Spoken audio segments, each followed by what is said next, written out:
Olimpiya o'yinlarida xitoylik konkido uchuvchi ayyorlik qildi. Yan Jinzu poyga paytida hammani aldadi. Gap shundaki, ommaviy startlarda sportchilar har doim yugurishni sekin boshlaydilar va kuchlarini tejaydilar.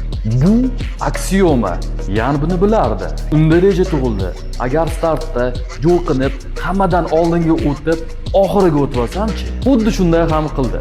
Davrada oldinga chiqib olib, oxirgi o'yinchi bilan yonma-yon turdi.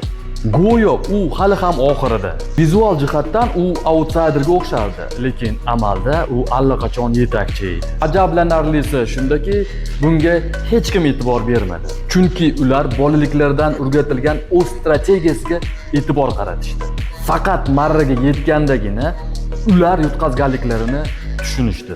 Natijada Yan o'zini birinchi Olimpiya oltin medalini qo'lga kiritdi. Hayotda ham xuddi shunday.